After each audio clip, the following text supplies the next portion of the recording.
जब भक्त की आंखों में अश्रु उतरते हैं और हृदय गीला होकर झुकता है, तब एक जड़ सी दिखने वाली मूर्ति अचानक सजीव हो उठती है।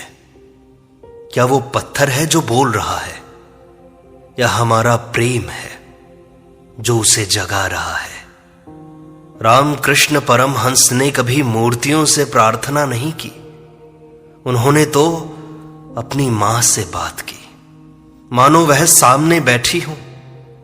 उनकी पूजा एक अंतर यात्रा थी, जहां मूर्ति माध्यम बनी और परमात्मा का साक्षात्कार हुआ। और आज हम उन्हीं की शिक्षाओं से जानेंगे कि मूर्तियां बोलती हैं, पर कैसे? मूर्तियों के माध्यम से परमात्मा को पाया जा सकता है, पर कैसे? श्री रामकृष्ण परमहंस कहते हैं कि मूर्ति एक प्रतीक है, पर श्रद्धा उसे जीवंत बना देती है। जैसे कागज में लिखी चिट्ठी का महत्व होता है, वैसे ही मूर्ति में छिपे हुए भाव का महत्व होता है। ईश्वर का प्रत्येक रूप हमें समझना चाहिए। वह प्रत्येक रूप में मौजूद है, पर जब मन स्थिर नहीं होता तो प्रतीक बस सहारा बन जाते हैं। जिस प्रकार मां की तस्वीर देखकर भाव आता है, वैसे ही मूर्ति से भाव जागता है। एक मूर्ति की पूजा आत्मा की पुकार है। यह हृदय का संवाद है।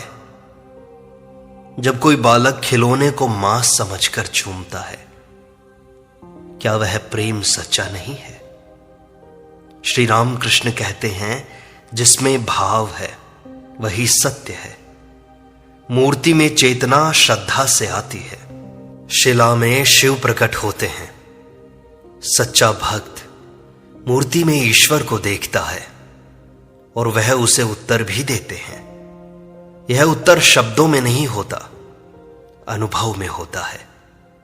मूर्ति तब तक पत्थर है जब तक मन भ्रमित है, पर जिस दिन प्रेम से उसे देखा, वह साक्षात बन गया। श्रद्धा ही उस रहस्य की चाबी है जो पत्थर में परमात्मा को जागृत करती है। श्री रामकृष्ण ने मां काली की मूर्ति को बाल भाव से पुकारा। उन्होंने उसे केवल मूर्ति नहीं, अपनी जीवित मां माना। एक दिन उन्होंने रोते हुए कहा, मां, तू क्यों नहीं बोलती? अचानक भीतर से एक उत्तर गूंजा कि मैं तो सदा से बोल रही हूं। यह उत्तर बाहर नहीं, भीतर आया, चित्त की गहराइयों में। रामकृष्ण कहते हैं, मूर्ति बाहर है, पर ईश्वर भीतर से बोलते हैं। भाव की तीव्रता ही संवाद बन जाती है। मां ने उनकी आंखों से, हृदय से और प्राणों से बात की। यह कोई चमत्कार नहीं, भाव का चरम उत्कर्ष था। ईश्वर तब प्रकट होते हैं जब भक्त लय को पा लेता है। यह पूजा का अंतिम रहस्य है। मिलन तो भीतर होता है, और उस मिलन से बाहर की मूर्ति भी बोल उठती है। यह अनुभव केवल उस भक्त को होता है जिसने श्रद्धा को ही अपना जीवन बना लिया हो। और ये मूर्ति नहीं, ये तो मन का दर्पण होते हैं। रामकृष्ण कहते हैं कि मूर्ति में वही दिखता है जो तुम्हारे भीतर है। अगर भीतर शुद्ध प्रेम है तो मूर्ति ईश्वर बन जाती है। पर यदि मन संशय से भरा हो तो बस पत्थर ही दिखेगा तुम्हें। ईश्वर की अनुभूति बाहर नहीं, हृदय के भीतर से आती है। मूर्ति तो केवल एक माध्यम है, एक दर्पण है जो आत्मा को दर्शाता है। जो स्वयं में भगवान को नहीं देख पाता, वह मूर्ति में कैसे देखेगा? पर जिसने अंतर की आंखें खोली, उसे प्रत्येक मूर्ति उत्तर देती है। श्रद्धा जब गहराई बन जाती है तो प्रतीक भी सजीव हो जाते हैं। यह पूजा नहीं, आत्मा का दर्पण देखना है। मूर्ति तुम्हारी भावना का प्रतिबिंब है। तुम जैसे भाव से उसे देखोगे वैसी ही तो दिखाई देगी। यह भीतर बाहर के मिलन का विज्ञान है, और वही विज्ञान है जो मूर्ति को ईश्वर बना देता है। बच्चे की तरह पुकारो, मां दौड़ी चली आएगी। श्री राम कृष्ण का प्रेम मां काली से बालक जैसा था। वे घंटों मां की मूर्ति के आगे बैठकर रोते थे, कहते, हे मां, मैं तुम्हें नहीं जानता पर प्रेम करता हूं तुमसे। यह निष्कलंक निर्दोष पुकार मूर्ति को भी खींच लाती है। जब भावना शुद्ध होती है ना, तो पत्थर भी द्रवित होता है। श्री राम कृष्ण कहते हैं, बच्चे की तरह पुकारो तो सही, मां दौड़ी चली आएगी।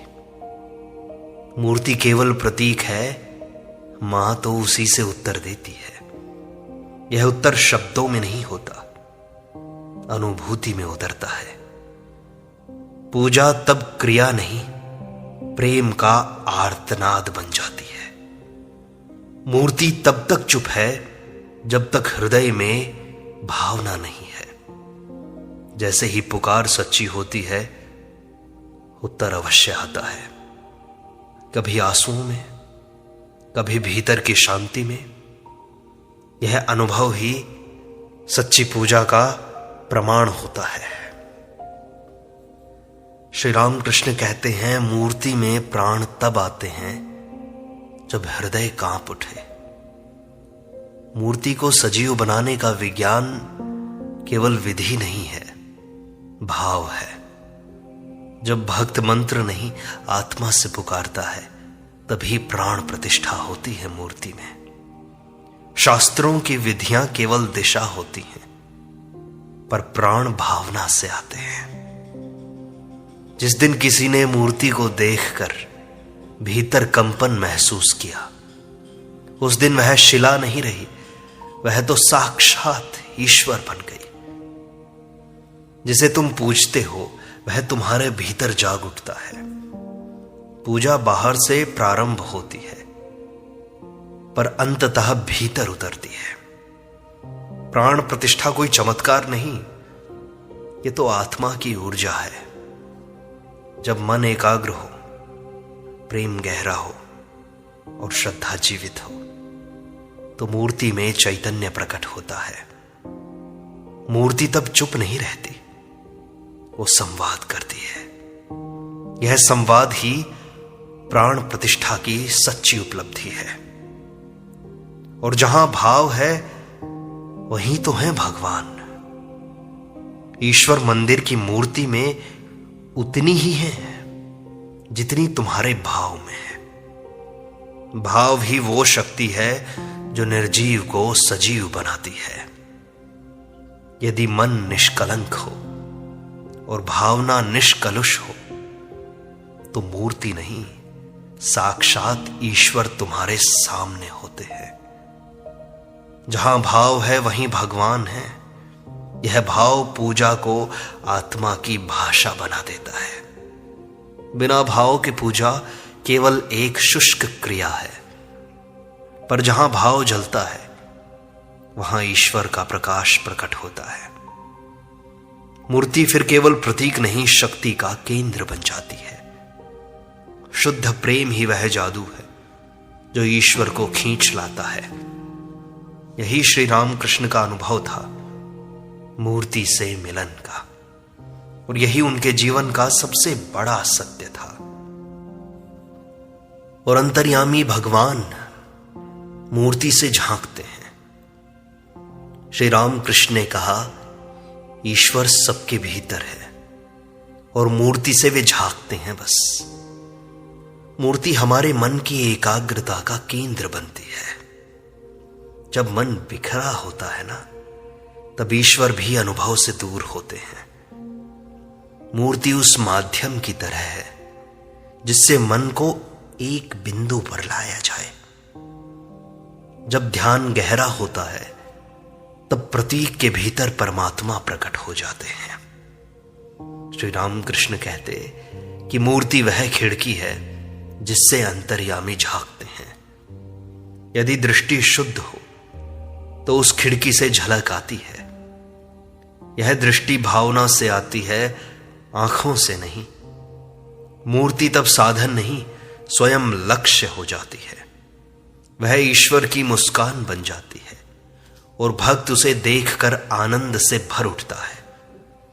यह वही आनंद है जिसे राम कृष्ण प्रत्येक दिन जीते थे और अपने जीवन में हमें दिखाते थे। श्री राम कृष्ण कहते कि मूर्ति तुम्हारे स्पर्श की प्रतीक्षा में है। जब तुम उसे प्रेम से छूते हो तो ईश्वर तुम्हें भीतर से छूते हैं। यह केवल हाथों से नहीं, हृदय से छूने की क्रिया है। मूर्ति पूजा का रहस्य इसी अंतः स्पर्श में छिपा हुआ है। प्रत्येक फूल, प्रत्येक दीप, प्रत्येक जल अर्पण आत्मा की भाषा है। यह माध्यम है उस ईश्वर से संवाद का जो अदृश्य है।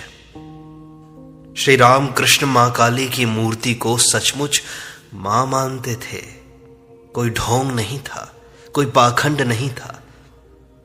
जब तुम सजीव मानोगे तभी वह सजीव अनुभव होगी। मूर्ति को अंधविश्वास मत कहो, उसे आत्मविश्वास से देखो तो सही। उसमें तुम्हारा ईश्वर छिपा है, प्रतीक्षा करता हुआ, तुम्हारी राह देखता हुआ। तुम पुकार उठाओ तो सही, भीतर के भाव जगाओ तो सही। वो देख रहा है तुम्हारी राह, कर रहा है तुम्हारी प्रतीक्षा। जब श्रद्धा से उसे छूते हो तो ईश्वर स्पंदन करता है। मूर्ति अब वस्तु नहीं, मिट्टी नहीं, साक्षात अनुभव बन जाती है। और यही है पूजा की सबसे बड़ी सफलता। और बिना भावना के पूजा अधूरी है। श्री रामकृष्ण कहते हैं, पूजा में फूल नहीं, अपने भाव अर्पित करो। अगर फूल हो पर भाव न हो तो तुम्हारी पूजा व्यर्थ है। ईश्वर बाहरी द्रव्य नहीं, भीतर के प्रेम को देखते हैं। मूर्ति को अर्पित किया गया जल भी अमृत बन सकता है यदि उसमें हृदय का प्रेम घुला हो तो वह आवश्यक है। शब्द नहीं, भाव महत्वपूर्ण है। श्री रामकृष्ण की साधना भावना की पराकाष्ठा थी। वे मूर्ति के सामने घंटों भाव विभोर रहते थे। कभी रोते, कभी हंसते, कभी नृत्य करते। मूर्ति के साथ उनका प्रेम पूर्ण और जीवंत था। शुद्ध भावना ही पूजा का प्राण है। जिसमें यह नहीं, उसमें ईश्वर की गंध भी नहीं होती। भाव ही है जो मूर्ति को बोलने योग्य बनाता है। एक बार श्री रामकृष्ण मां काली से बोले, मैं मंत्र नहीं जानता मां, मैं विधि भी नहीं जानता, पर तुमसे जुड़ा हुआ हूं। और मां मूर्ति से बोल पड़ी कि बेटा, प्रेम ही सबसे बड़ा मंत्र है। और यह कोई कल्पना नहीं, श्री रामकृष्ण का जीवंत अनुभव था। मूर्ति से उत्तर मिलना उनके लिए सामान्य था। उन्होंने कभी पूजा को बंधन नहीं बनाया, बल्कि उसे मुक्त प्रेम का स्वरूप दिया। मूर्ति जब प्रेम के सामने आती है तो वह चुप नहीं रहती, वह उत्तर देती है, मार्ग दिखाती है। श्री राम कृष्ण कहते हैं, ईश्वर प्रेम से बाध्य होते हैं और मूर्ति प्रेम की भाषा समझती है। यह वही प्रेम है जिससे पत्थर भी बोल उठता है और पूजा सजीव हो जाती है। और यही मूर्ति तुम्हारी चेतना का प्रवेश द्वार है। श्री रामकृष्ण कहते हैं, मूर्ति केवल स्थूल नहीं, सूक्ष्म का द्वार है। यह एक द्वार है जिससे होकर आत्मा गहराई में प्रवेश करती है, ध्यान के समय मूर्ति एकाग्रता को साधती है। जब तुम उसके स्वरूप में डूबते हो तो भीतर की चेतना जागती है। मूर्ति तब मार्ग बनती है, बाधा नहीं। श्री राम कृष्ण स्वयं मां काली के चरणों में अपने अहम को रख देते थे। यह समर्पण ही चेतना का प्रवेश द्वार खोलता है। मूर्ति चेतना की भाषा में उत्तर देती है। वह बाहर नहीं, भीतर खुलती है। जो इसके रहस्य को जान लेता है वह साधारण नहीं रहता। मूर्ति अब प्रतीक नहीं, चेतना का साक्षात्कार बन जाती है, और यह साक्षात्कार मोक्ष का द्वार है। श्री राम कृष्ण की साधना में मूर्ति केवल दर्शन नहीं, संवेदना थे। वे मां काली की मूर्ति से बोलते, हंसते, रोते थे उसके सामने, और यह कोई भ्रम नहीं, उनके अनुभव की पराकाष्ठा थी। वे कहते, तुम मूर्ति को पत्थर मानते हो, इसीलिए वह चुप रहती है। यदि तुम उसे जीवंत मां मान लो, वह बोल उठेगी। हर मंदिर में वह चुप नहीं, प्रतीक्षा में होती है। तुम्हारी श्रद्धा ही उसकी वाणी बनती है। यह विज्ञान भले ही अदृश्य हो, पर झूठा नहीं है। श्री राम कृष्ण स्वयं उस विज्ञान के साक्षात उदाहरण थे। उनके लिए मूर्ति और मां में कोई भेद नहीं था, और वही भेद मिटने पर ईश्वर प्रकट होते हैं। श्री राम कृष्ण कहते हैं, प्रत्येक मूर्ति एक द्वार है आत्मा की यात्रा का। जिसे तुम पत्थर समझते हो वह द्वार बन सकता है, पर उसकी कुंजी तुम्हारे भाव में छिपी है। जिस दिन भाव गहरा हुआ, द्वार खुल जाता है। फिर वह केवल चित्र नहीं, आत्मिक प्रवेश द्वार है। मूर्ति स्थूल लग सकती है, पर उसका संकेत सूक्ष्म है। श्री राम कृष्ण मां काली की मूर्ति में लीन होकर अपने अस्तित्व को खो देते थे, और वह मूर्ति द्वार बन जाती थी ब्रह्म की अनुभूति का। हमें भी यदि सही दृष्टि मिल जाए तो प्रत्येक मूर्ति हमें हमारे स्व की ओर ले जाती है। मूर्ति नहीं बदलती, देखने की दृष्टि बदल जाती है, और वही दृष्टि आत्मा का द्वार खोलती है। वे कहते हैं, तुम्हारी दृष्टि ही ईश्वर का प्रतिबिंब बनाती है। यदि तुम मूर्ति को सजीव मानो तो वह सजीव अनुभव होगी, पर यदि उसे जड़ समझो तो वह जड़ ही रहेगी। यह बाहर की बात नहीं है, ये तो भीतर के भाव की बात है। जो स्वयं जीवंत हो वही तो जीवन को देख सकता है। श्री राम कृष्ण मां की मूर्ति को जीवित मानते थे। प्रत्येक क्षण उसी से संवाद करते थे। मूर्ति तब एक जड़ वस्तु नहीं, जीवंत साथी बन जाती है। यह मन की शक्ति नहीं, आत्मा की गहराई है। जो मूर्ति में प्रेम से झांकता है उसे ईश्वर की झलक मिलती है। यह झलक ही पूजा का परम लक्ष्य है, और श्री राम कृष्ण उसी झलक में विलीन हो जाते थे। और मूर्ति में तुम्हारी ही तो छवि है। तुम जिसे पूजते हो वह तुम्हारे ही तो भीतर है। मूर्ति उस आत्मा का प्रतिबिंब है जो देख रही है। तुम उसमें जैसा भाव डालोगे वैसा ही रूप लौटेगा। मूर्ति में डर नहीं, प्रेम देखो तो प्रेम ही उत्तर देगा।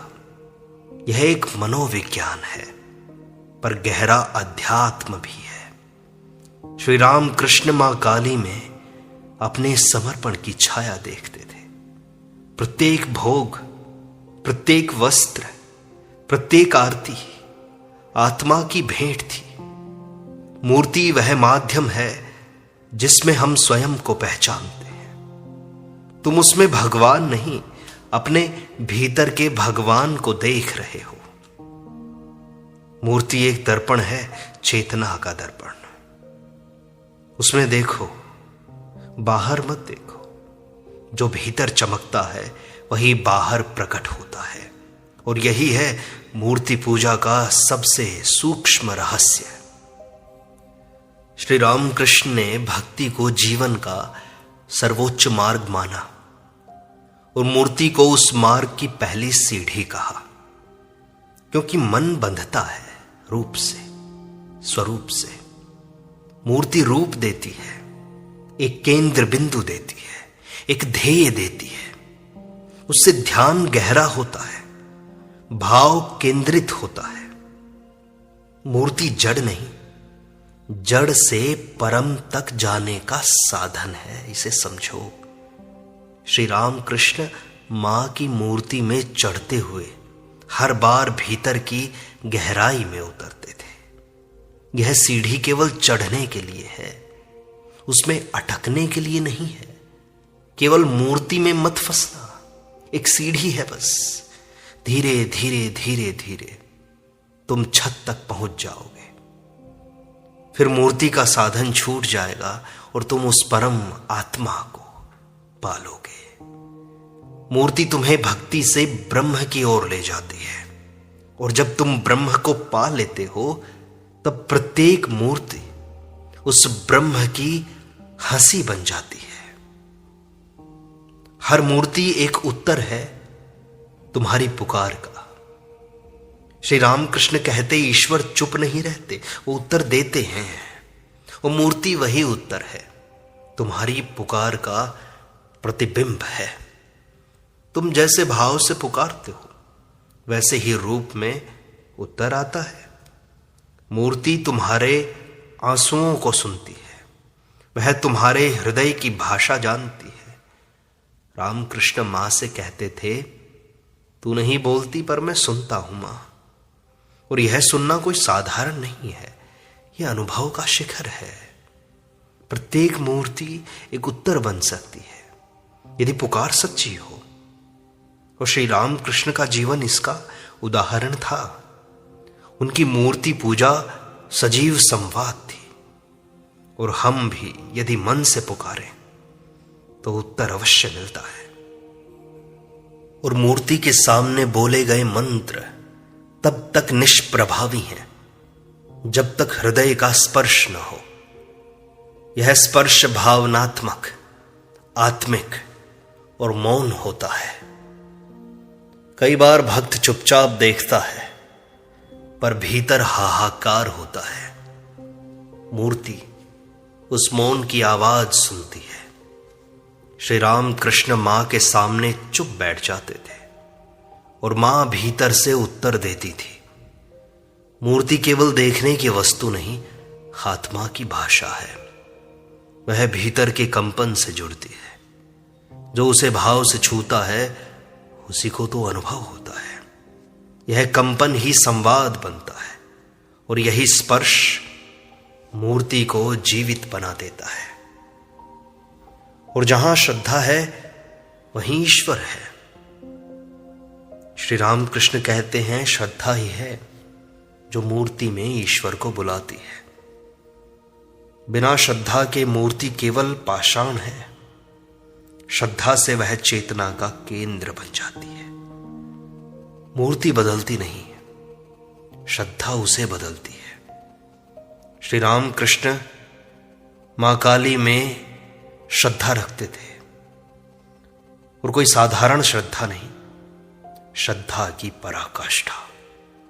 उनकी श्रद्धा ही मां को सजीव बनाती थी। श्रद्धा के बिना पूजा एक क्रिया है, पर श्रद्धा के साथ पूजा संवाद बन जाती है। प्रत्येक श्रद्धावान को मूर्ति उत्तर देती है। ईश्वर बाहर नहीं आते, भीतर जागते हैं, और वही जागरण मूर्ति से अनुभूति कराता है। श्रद्धा ही वह दिया है जो अंधकार में ज्योति लाता है, और जहां श्रद्धा जलती है वहां ईश्वर स्वयं प्रकट होते हैं। अब श्री रामकृष्ण और गहरे जाते हैं। वे कहते हैं कि मूर्ति कभी नहीं बोलती, ध्यान रखना, बोलता है ईश्वर तुम्हारी आत्मा में। जब तुम मूर्ति के सामने मौन हो जाते हो तब तुम्हारी आत्मा में एक आवाज उठती है। यही आवाज है ईश्वर की। मूर्ति एक माध्यम है ध्यान केंद्रित करने का। जैसे रेडियो एक उपकरण होता है तरंगे पकड़ने का, वैसे ही मूर्ति आत्मिक तरंगों को पकड़ने का उपकरण है। श्री रामकृष्ण इस यंत्र का उपयोग संपूर्ण श्रद्धा से करते थे। उनकी आत्मा मां से सीधे संवाद करती थी। वे कहते, मैं मां के उत्तर भीतर से सुनता हूं। मूर्ति तो बाहर है पर उत्तर भीतर आता है, और यही अनुभव पूजा को जीवंत बनाता है। और मूर्ति को अनुभव करने के लिए अपने मन को सच्चा बनाओ। वह खिलौने में भी मां को देख लेता है एक बच्चा। बच्चे के मन में शंका नहीं, केवल विश्वास होता है। रामकृष्ण का ईश्वर प्रेम इसी सरलता से भरा था। वे मां की मूर्ति से वैसे ही बात करते थे जैसे बच्चा अपनी मां से करता है। ना कोई विधि, ना कोई नियम, केवल सच्चा मन। मूर्ति को अनुभव करने के लिए मन को निर्मल बनाना पड़ता है। जहां तर्क है वहां ईश्वर दूर है, जहां सरलता है वहां ईश्वर समीप है। मूर्ति उसी सरलता को आत्मा में खोलती है बस, और बच्चा बनते ही तुम मां को पा लेते हो। यही आत्मा की भक्ति की नींव है। श्री रामकृष्ण कहते कि प्रत्येक मूर्ति मौन में मार्ग दिखाती है। वह शब्दों से नहीं, संकेतों से सिखाती है। तुम जब मूर्ति के सामने ध्यान करते हो तो कभी भीतर कोई विचार उगता है, कभी कोई उत्तर बिना शब्दों के आता है। श्री रामकृष्ण के अनुभवों में मां की मूर्ति कभी मुस्कान से, कभी दृष्टि से उत्तर देती थी। यह कोई कल्पना नहीं, आंतरिक साक्षात्कार था। मूर्ति एक प्रतीक है जो संकेत देती है। वह तुम्हें सोचने, बदलने और जागने को प्रेरित करती है। यह संकेत ही जीवन को दिशा देते हैं। मूर्ति तब गुरु के समान बन जाती है, जो बिना शब्दों के शिक्षा देती है। और बात केवल इतनी सी है कि जिसे प्रेम करोगे वही मूर्ति से प्रकट होगा। तुम मां को प्रेम से देखोगे तो मां ही प्रकट होगी। तुम्हारे प्रेम की तीव्रता ही दर्शन की तीव्रता बनती है। श्री रामकृष्ण मां काली से इतना प्रेम करते थे कि मां स्वयं उनके लिए प्रकट होती थी। तुम अपने प्रिय को प्रेम करो, वही मूर्ति से प्रकट हो जाएंगे। चाहे तुम किसी के भी भक्त हो, राम, कृष्ण, शिव, सारे प्रभु प्रेम से प्रकट हो जाएंगे। यह प्रेम आत्मा को खोल देता है। प्रेम की ज्वाला में मूर्ति जलने लगती है और उस ज्वाला से ईश्वर प्रकट होते हैं। मूर्ति केवल बहाना है प्रेम के सागर को जगाने का। प्रेम करो तो वह बोलेगी, प्रेम करो तो वह प्रकट होगी। प्रेम मूर्ति को बोलने पर मजबूर कर देता है, और यही है रहस्य मूर्ति के बोलने का।